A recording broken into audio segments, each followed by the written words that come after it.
오늘 이 아침 우리에게 주시는 하나님의 말씀 구약성경 사무엘상 16장 1절로 13절의 말씀, 서신서 에베소서 5장 8절에서 14절, 그리고 복음서 요한복음 9장 1절에서 12절의 말씀이 되겠습니다. 먼저 구약성경 사무엘상 16장 1절로 13절에 있는 말씀 한 목소리로 합독하시겠습니다. 여호와께서 사무엘에게 이르시되 내가 이미 사울을 버려 이스라엘 왕이 되지 못하게 하였거늘 내가 그를 위하여 언제까지 슬퍼하겠느냐. 너는 뿔에 기름을 채워 가지고 가라. 내가 너를 베들레헴 사람 이새에게로 보내리니 이는 내가 그의 아들 중에서 한 왕을 보았느니라 하시는지라. 사무엘이 이르되 내가 어찌 갈 수 있으리이까. 사울이 들으면 나를 죽이리이다 하니 여호와께서 이르시되 너는 암송아지를 끌고 가서 말하기를 내가 여호와께 제사 드리러 왔다 하고 이새를 제사에 청하라. 내가 너희가 행할 일을 가르치리니 내가 너에게 알게 하는 자에게 나를 위하여 기름을 부을지니라. 사무엘이 여호와의 말씀대로 행하여 베들레헴에 이르매 성읍 장로들이 떨며 그를 영접하여 이르되 평강을 위하여 오시나이까. 이르되 평강을 위함이니라. 내가 여호와께 제사하러 왔으니 스스로 성결하게 하고 와서 나와 함께 제사하자 하고 이새와 그 아들들을 성결하게 하고 제사에 정하니라. 그들이 오매 사무엘이 엘리압을 보고 마음에 이르기를 여호와의 기름 부으실 자가 과연 주님 앞에 있도다 하였더니 여호와께서 사무엘에게 이르시되 그의 용모와 키를 보지 말라. 내가 이미 그를 버렸노라. 내가 보는 것은 사람과 같지 아니하니 사람은 외모를 보거니와 나 여호와는 중심을 보느니라 하시더라. 이새가 아비나답을 불러 사무엘 앞에 지나가게 하매 사무엘이 이르되 이도 여호와께서 택하지 아니하셨느니라 하니 이새가 산마로 지나게 하매 이 사무엘이 이르되 이도 여호와께서 택하지 아니하셨느니라 하니라. 이새가 그 아들 7을 다 사무엘 앞으로 지나가게 하나 사무엘이 이새에게 이르되 여호와께서 이들을 택하지 아니하셨느니라 하고 또 사무엘이 이새에게 이르되 내 아들들이 다 여기 있느냐. 이새가 이르되 아직 막내가 남았는데 그는 양을 치나이다. 사무엘이 이새에게 이르되 사람을 보내어 그를 데려오라.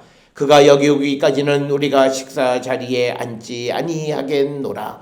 이에 사람을 보내어 그를 데려오매 그의 빛이 붉고 눈이 빼어나고 얼굴이 아름답더라. 여호와께서 이르시되 이가 그니 일어나 기름을 부으라 하시는지라. 사무엘이 기름 뿔병을 가져다가 그의 형제 중에서 그에게 부었더니 이날 이후로 다윗이 여호와의 영에게 크게 감동되니라. 사무엘이 떠나서 라마로 가니라. 아멘. 에베소서 5장 8절로부터 14절까지 말씀이 되겠습니다. 에베소서 5장 8절에서 14절의 말씀 역시 한 목소리로 합독하시겠습니다. 너희가 전에는 어두움이더니 이제는 주 안에서 빛이라. 빛의 자녀들처럼 행하라. 빛의 열매는 모든 착함과 의로움과 진실함에 있느니라. 주를 기쁘시게 할 것이 무엇인가 시험하여 보라. 너희는 열매 없는 어둠의 일에 참여하지 말고 도리어 책망하라. 그들이 은밀히 행하는 것들은 말하기도 부끄러운 것들이라. 그러나 책망받는 모든 것은 빛으로 말미암아 드러나나니 드러나는 것마다 빛이니라. 그러므로 이르시기를 잠자는 자여 깨어서 죽은 자들 가운데서 일어나 그리스도께서 너에게 비추이시리라 하였느니라. 아멘. 복음서 요한복음 9장 1절로부터 12절의 말씀이 되겠습니다. 역시 한 목소리로 합독하시겠습니다. 예수께서 길을 가실 때에 날 때부터 맹인된 사람을 보신지라. 제자들이 물어 이르되 라피어 이 사람이 맹인으로 난 것이 누구의 죄로 인함이니이까. 자기니이까 그의 부모니이까. 예수께서 대답하시되 이 사람이나 그 부모의 죄로 인한 것이 아니라 그에게서 하나님이 하시는 일을 나타내고자 하심이라. 때가 아직 낮음에 나를 보내신 이의 일을 우리가 하여야 하리라. 밤이 오리니 그때는 아무도 알 수 없느니라. 내가 세상에 있는 동안에는 세상의 빛이로라. 이 말씀을 하시고 땅에 침을 뱉어 진흙을 이겨 그의 눈에 바르시고 이르시되 실로암 못에 가서 씻으라 하시니, 실로암은 번역하면 보냄을 받았다는 뜻이라. 이에 가서 씻고 밝은 눈으로 왔더라. 이웃 사람들과 전에 그가 거리는 것을 보았던 사람들이 이르되 이는 앉아서 구걸하던 자가 아니냐. 어떤 사람은 그 사람이라 하며 어떤 사람은 아니라 그와 비슷하다 하거늘 자기 말은 내가 그라 하니, 그들이 묻되 그러면 내 눈이 어떻게 떠졌느냐. 대답하되 예수라 하는 그 사람이 진흙을 이겨 내 눈에 바르고 나더러 실로암에 가서 씻으라 하기에 가서 씻었더니 보게 되었노라. 그들이 이르되 그가 어디 있느냐. 이르되 알지 못하노라 하니라. 아멘. 사람은 무엇을 선택할 때마다 저마다의 기준을 갖고 있습니다. 그래서 동일한 일을 하더라도 그 일을 하는 사람에 따라서 선택의 기준이 다르고 또 결과 역시도 달라지기 마련입니다. 따라서 우리가 신앙을 갖는다라고 하는 것도 모든 일의 선택의 기준이 달라지는 것이다, 이렇게 말씀드릴 수 있습니다. 왜냐하면 성경은 우리에게 믿음의 삶이란 우리의 삶 전체를 바꿔놓는 것이다, 이렇게 말씀을 합니다. 오늘 우리가 흔히 말하는 것처럼 믿음 삶이라는 것이 그냥 교회를 출석하는 것이 아니라 우리의 삶이 하나님의 뜻 안에서 그리고 예수 그리스도의 빛 안에서 우리의 삶 전체가 바뀌어지는 것, 즉 우리가 거듭나는 삶을 살아가는 것이 신앙생활이다, 믿음이다, 이렇게 말씀을 드릴 수 있기 때문입니다. 그래서 우리가 신앙생활을 한다라고 하는 것은 우리의 모든 기준과 우리의 눈이, 우리의 시선이 달라지는 것, 이것을 우리는 신앙생활, 믿음의 삶이다, 이렇게 정의를 내릴 수 있습니다. 그렇다면 우리는 신앙을 갖고 살아가는 사람들에게 있어서 선택의 기준이 어떻게 달라져야 하는가, 즉 어떤 모습으로 우리가 변화해야 하는가라고 하는 이런 질문이 생기고, 오늘 우리가 함께 읽은 사무엘상 16장이나 에베소서 5장 8절로 14절 그리고 요한복음 9장 1절로 12절에 있는 말씀을 통해서 우리가 변화되어야 하는 삶의 기준, 선택의 기준, 시선이 어떤 것이어야 하는가를 우리가 함께 살펴보도록 하고, 이렇게 변화되어지는 눈을 믿음의 눈이다, 이렇게 우리는 정의를 내릴 수 있습니다. 오늘 우리가 처음 읽은 구약성경 사무엘상 16장 1절로부터 13절에 있는 말씀은 우리 모두가 잘 알고 있는 하나님께서 이제 다윗을 이스라엘의 왕으로 선택하시는 그 사건에 대해서 기록하고 있는 내용이 되겠습니다. 오늘 주시는 이 본문을 통해서 우리는 하나님께서 어떻게 사람을 택하셔서 사용하시는가, 즉 하나님의 선택의 기준이 무엇인가, 어떤 것을 하나님은 소중하게 여기시는가라고 하는 것을 우리가 알 수 있는 내용이 오늘 우리가 함께 읽은 사무엘상 16장 1절로 13절의 말씀이 되겠습니다. 오늘 우리가 함께 읽은 사무엘상 16장 1절의 말씀을 보면 하나님께서 이제 사울을 버려서 이스라엘 왕이 되지 못하게 하신 후에 그것을 슬퍼하는 사무엘에게 더 이상 슬퍼하지 말고 이제 내가 너에게 지시하는 그 사람, 즉 이새의 아들 가운데에서 이스라엘 왕을 세우라고 하나님께서 사무엘에게 명령을 하십니다. 그래서 이제 그 사무엘이 하나님의 말씀을 따라서 베들레헴으로 가서 이새를 제사에 청해서 그의 아들 가운데, 즉 마지막 아들인 다윗을 왕으로 선택하는 그 과정을 자세하게 기록하고 있습니다.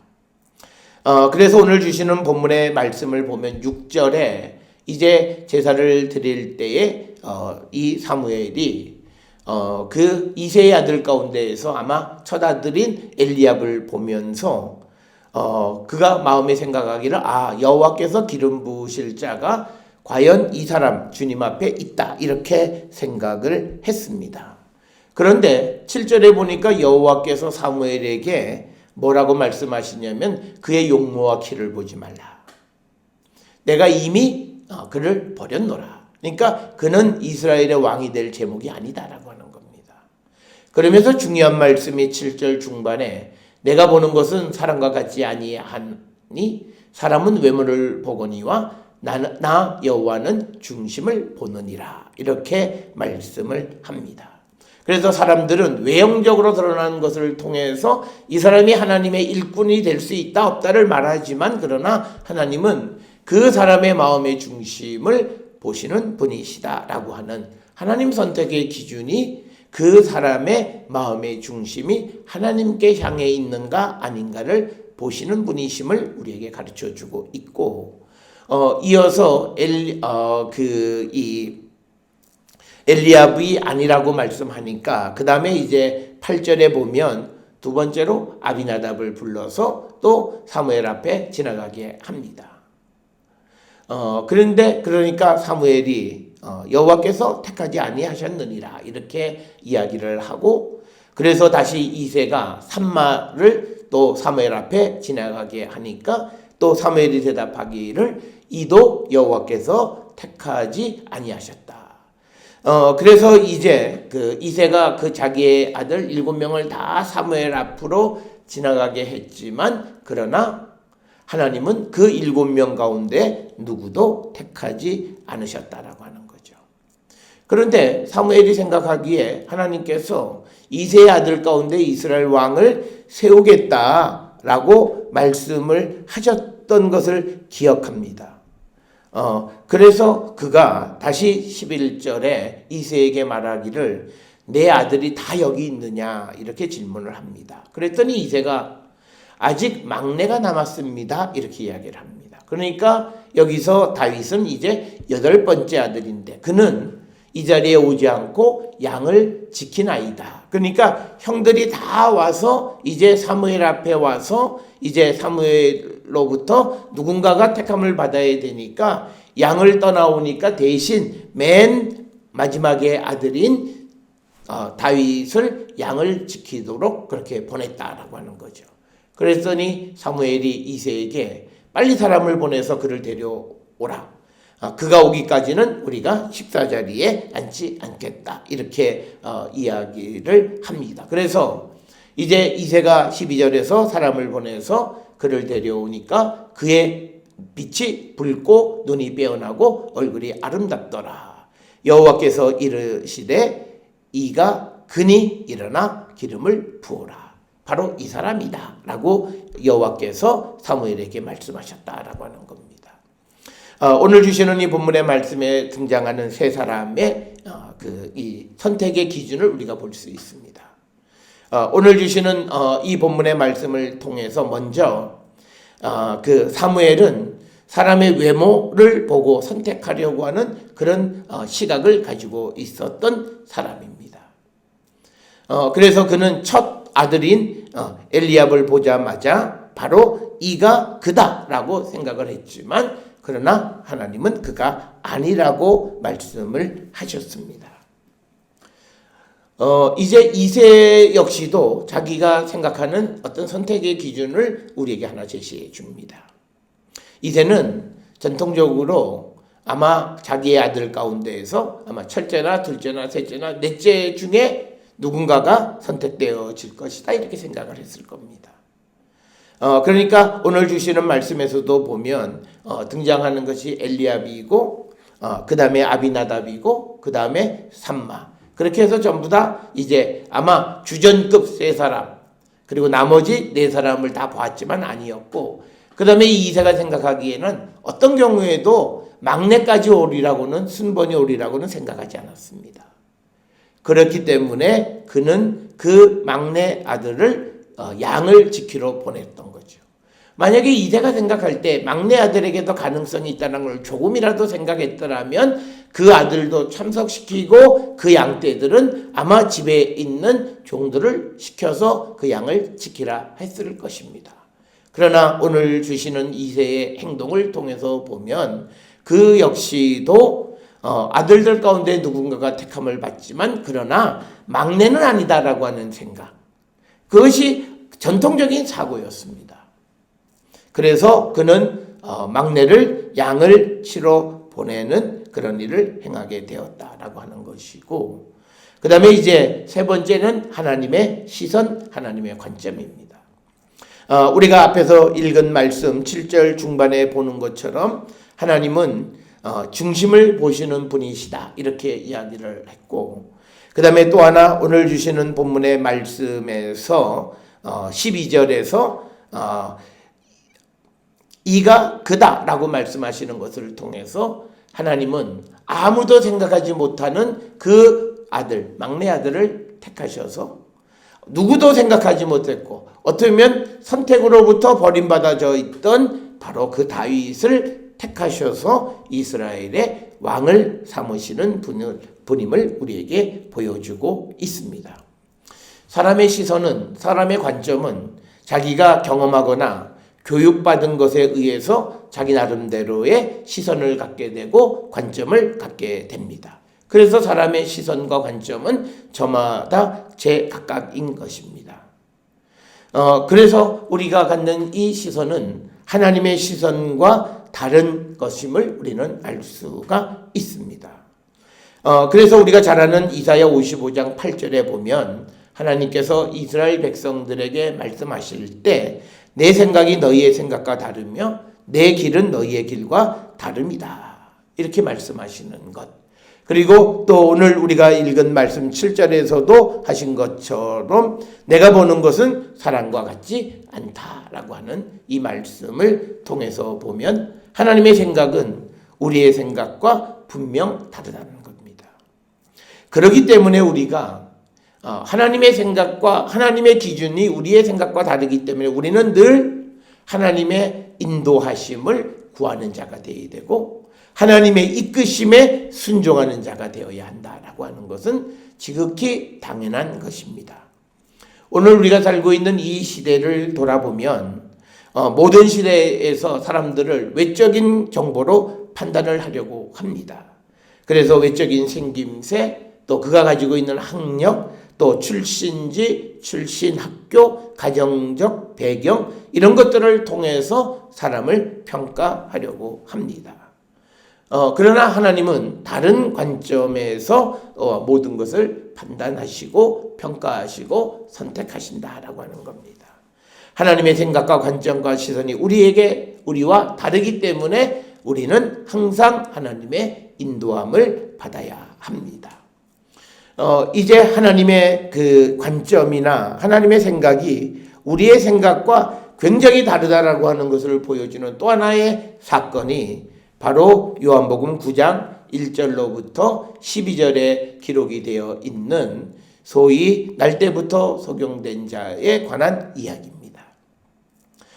오늘 주시는 이 본문의 말씀을 통해서 우리가 여러 가지 하나님의 능력과 이적 이런 것들 우리가 볼 수 있고 예수께서 오셔서 이적을 베푸신 것들을 볼 수 있지만 오늘 주시는 이 이야기를 통해서도 어떻게 예수님은 사람을 택하셔서 하나님의 일을 행하시는 분이신가 라고 하는 것, 그리고 예수께서 행하시는 것이 어떤 판에 박힌 대로 하시기보다는 때때에 맞추어서 주님이 필요하다고 생각하는 그런 방식을 취하시는 분임을 우리에게 분명하게 가르쳐 줍니다.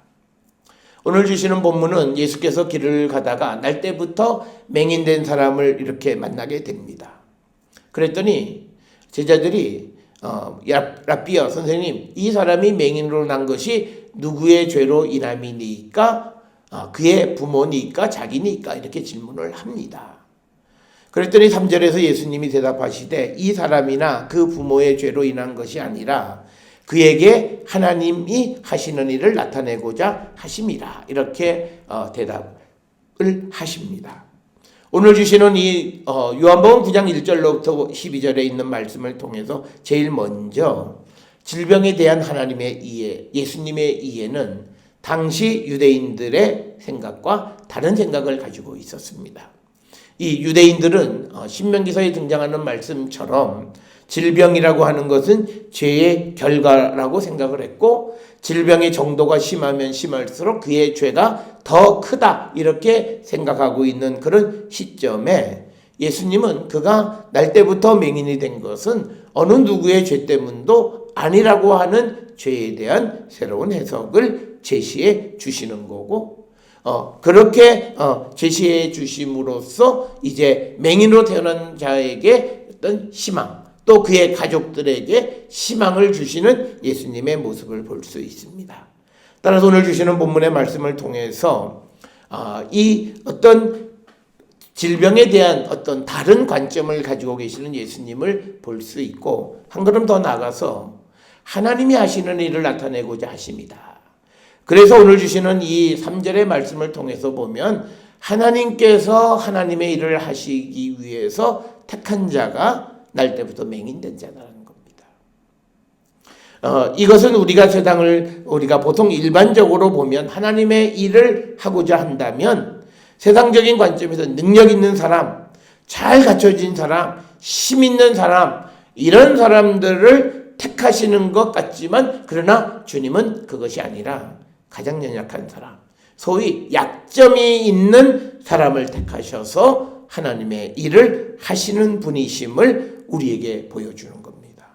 바로 이 점은 바로 하나님의 관점, 하나님의 시선이 사람의 관점, 사람의 시선과 너무나 다르다라고 하는 것을 우리에게 분명하게 가르쳐주는 그런 말씀이 되겠습니다. 이처럼 하나님의 관점과 시선과 사람의 생각, 사람의 시선과 관점의 차이점을 우리에게 극명하게 보여주는 사건은 바로 욥기서입니다. 우리가 잘 알다시피 욥과 욥의 세 친구 엘리바스나 빌닷이나 소발, 그리고 엘리후와의 대화를 통해서 그들이 알고 있는 하나님은 자기의 경험 세계나 또는 조상으로부터 배워진 그런 하나님에 대한 것에 의해서 그는 어떤 한 단편의 하나님에 대한 이해를 가지고 있습니다. 그것을 가지고 욥에게 일어나는 일들을 생각하고 판단하고 심판하고 그런 모습을 우리에게 보여주는 겁니다. 따라서 오늘 주시는 본문의 말씀을 통해서 보게 되면 결국은 그들은 욥의 세 친구와 엘리바스는 하나님의 원래 의도를 파악하지 못했다라고 하는 겁니다. 우리가 아시다시피 욥이 고난을 당한 것은 그가 어떤 죄가 있어서가 아니라 하나님께서 그냥 하신 일이다라고 하는 겁니다.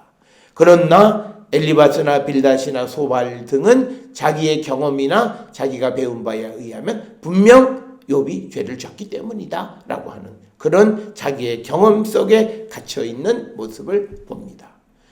오늘 우리가 주시는 이 본문의 말씀을 통해서 우리에게 주시는 말씀은 우리가 경험 속에 나의 경험 속에 우리가 묶여 있다 보면 하나님이 하시는 일을 놓칠 수 있다라고 하는 겁니다. 하나님은 지금까지 해오셨던 방법으로 역사하실 수도 있지만, 그러나 오늘 이 순간 우리에게 새로운 방법으로 주님의 방법으로 역사할 수 있음을 우리가 열어놓는 자가 되어야지, 과거의 경험 속에 묶여있고 그 안에서 나를 제한하면 우리는 하나님이 하시는 그 놀라운 일을 경험할 수 없다라고 하는 겁니다.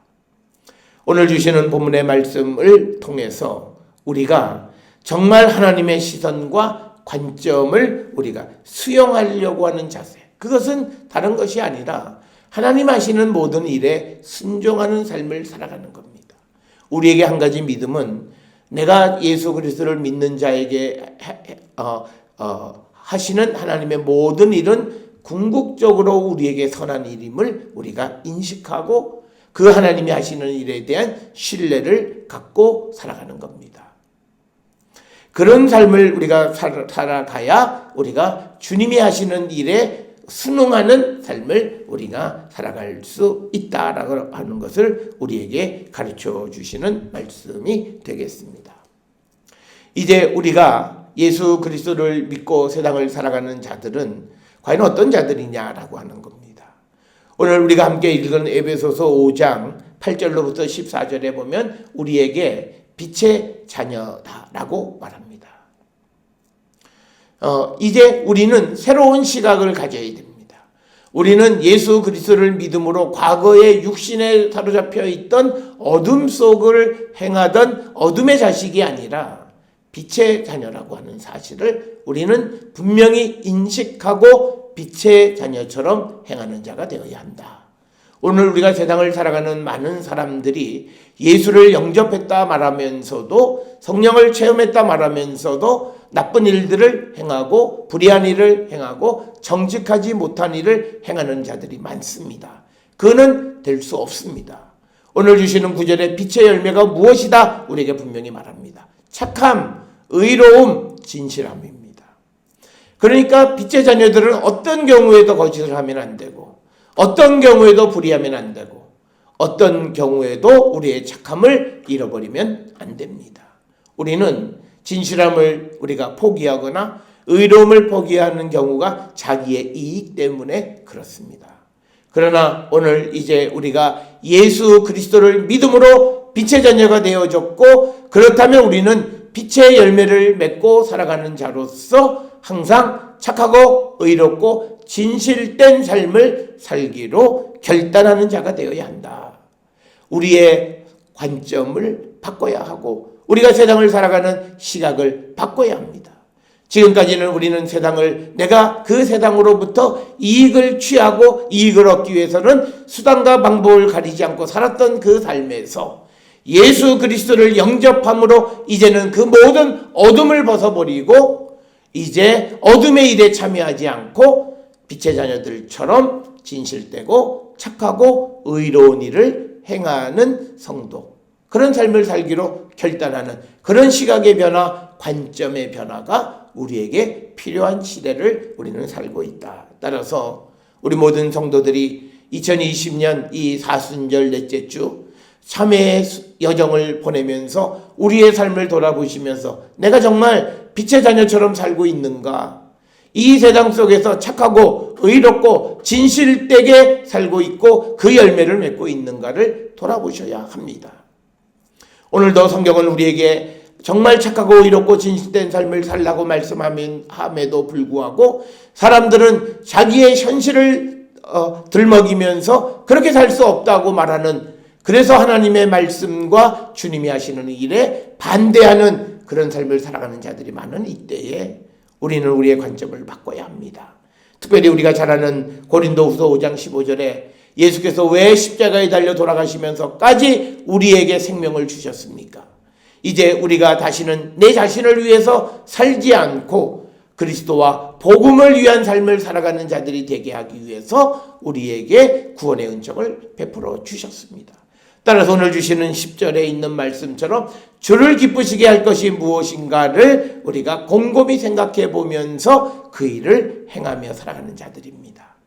지금까지는 내가 예수를 영접하기 전에 나를 기쁘게 하고 나를 즐겁게 하고 내가 삶의 중심이었다면 이제는 예수를 영접하면서 내 삶의 중심이 복음과 그리스도임을 분명히 깨닫고 그런 삶을 살아가는, 그래서 우리의 삶의 시선과 관점이 바뀌어지는 그런 놀라운 역사를 체험하는 자들이 되어야 한다라고 하는 것. 바로 이것이 우리가 믿음의 눈을 갖고 살아가는 삶입니다. 많은 성도들은 예수 믿기 전에 자기가 가졌던 것을, 그런 생각들을 예수를 믿은 후에 주님의 도우심으로 그 일을 이루어 보려고 애쓰는 사람들이 많습니다. 그들은 믿음을 시작하는 것이 아니고 하나님을 단지 하나의 수단으로 생각하는 것이고 하나님을 믿는 것 아닙니다. 하나님을 믿는다라고 하는 것은 서두에서도 말씀을 드렸듯이 우리의 삶 전체가 변하는 거예요. 그래서 내 삶의 관점과 내 삶의 시선이 바뀌는 거예요. 이제는 육신의 것을 바라보던 눈이 하늘의 것을, 영적인 세계를 바라보면서 살아가는 것이 믿음의 눈을 가진 성도의 모습이다. 그래서 11절에 주시는 말씀처럼 열매 없는 어둠의 일에 참여하지 말고 도리어 그런 삶을 책망하는 자가 되어야 한다라고 하는 겁니다. 부끄러운 일을 행하면서도 부끄러움을 모르는 그런 것이 아니라 우리가 빛의 자녀들처럼 오늘 주시는 말씀처럼 착하고 의롭고 진실된 삶을 살기로 결단하며 살아가는 우리 모든 성도들이 되어야 할 줄 믿습니다. 이 참회의 여정 속에서 우리의 삶의 근본적인 변화, 우리의 믿음의 눈이 뜨여지고 그래서 믿음의 눈으로 하나님이 세상과 다른 시각을 가지고 계시는 그 하나님의 눈을 우리가 믿고 따라갈 뿐만 아니라 그리고 내가 누구인가를 분명히 깨닫고 내가 세상을 바라봐야 하는 눈이 믿음의 눈으로 우리가 세상을 바라보며 살아가는 그런 성도가 되기를 결단할 때 하나님 우리에게 은혜 베풀어 주시는 분임을 분명히 기억하셔서 저는 우리 모든 성도들이 우리의 생각과 가치관 그리고 우리가 세상을 보는 관점이 이제는 하나님께서 세상을 보는 관점으로 바뀌어지기를 갈망하고 주의 도움을 구하심으로 믿음의 눈을 갖고 세상을 살아가는 우리 모든 성도들이 될 수 있기를 주의 이름으로 축원합니다.